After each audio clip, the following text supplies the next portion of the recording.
जैसे कि हमने ये सब देखा था कि ये कब अडॉप्ट इनैक्ट और ये कब इसका कॉन्स्टिट्यूशन का फॉलो हुआ था, ठीक है। अब हम देखते हैं date of adoption enactment of the constitution. तो ये हुआ था अपना 26 नवंबर 1949 को, और डेट ऑफ कमेंसमेंट यानी कि डिक्लेयर करा गया था 26 जनवरी 1950 को। तो ये दो बहुत इम्पोर्टेंट है, इन्हें आप ढंग से देखिएगा, ठीक है।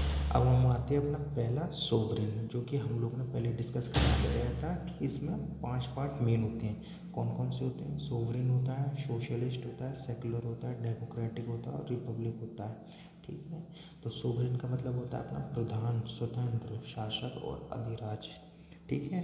तो इसका मतलब होता है इट इज़ द सुप्रीम, ठीक है। लेकिन ये दो तरीके का होता है, ठीक है। तो एक इनसाइड इंडिया होता है और एक आउटसाइड इंडिया होता है, यानी आउटसाइड द कंट्री होता है, ठीक है। Every single country is a sovereign country, मतलब जो भी कंट्री होगी वो सोवरेन कंट्री ही होगी, ठीक है।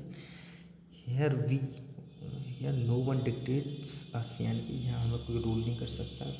जैसे कि आप देखते हैं कि ईरान में सद्दाम हुसैन का रूल था, तो एक तरीके का डिक्टेटर था। लेकिन हमारी कंट्री सोवरेन है, इसमें कोई भी पार्टी आ सकती है या रूल कर सकती है, ठीक है। It's just for the help and the cooperation for the country, ठीक है।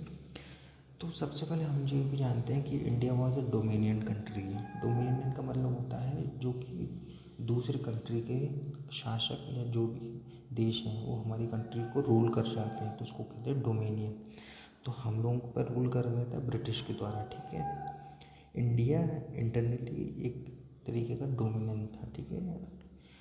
एट तो अब हम देखते हैं एक्सटर्नली सोवरेन का मतलब होता है अगर कोई भी बैठक होती है तो इंडिया उसमें रिप्रेजेंट कर सकता है, ठीक है। तो यानी इन द सेंस देखा जाए कि हम यूएन में जब इंडिया रिप्रेजेंट करता है या कोई भी सम्मेलन होता है या कोई भी बाहर का वो समिट होता है तो अपना इंडिया उसमें रिप्रेजेंट करता है, तो उसका मतलब होता है एक्सटर्नली सोवरेन, ठीक है। No interference from the home और टेरिटोरियल सुप्रीमेसी, यानी कि टेरिटोरियल सुप्रीमेसी का मतलब होता है कि हर एक राज्य में आप जानते हैं कि नक्सलवादी लोग होते हैं, वो चाहते हैं कि हमारा अलग से वो बने, तो उसी वजह से ये टेरिटोरियल सुप्रीमेसी और नो इंटरफेरेंस फ्रॉम होम।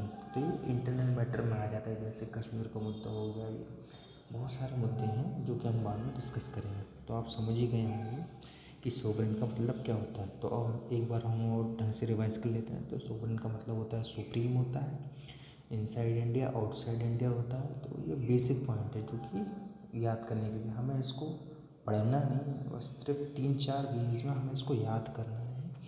क्योंकि कोई भी चीज़ या आप थ्योरी पढ़ेंगे तो पूरी तरीके से याद नहीं होती है, तो हमें पॉइंट्स में उसको पढ़ना पड़ेगा। तो हम जानते हैं कि every single country is a sovereign country. अपना इंडिया डोमिनियन था जिस पर ब्रिटिश शासक यानी कि ब्रिटिश ने रूल करा गया था। और एक्सटर्नली सोवरेन का मतलब होता है कि हम कोई भी बैठक में पार्ट ले सकते हैं। और आप जानते हैं कि नो इंटरफेरेंस फ्रॉम होम होता है और टेरिटोरियल सुप्रीमेसी होता है, ठीक है। तो कितना आसान था ये पढ़ना, ठीक है। आप बस हमारे चैनल को सब्सक्राइब करिए और आगे हम चल के वीडियो बनाते रहेंगे। So thank you so much.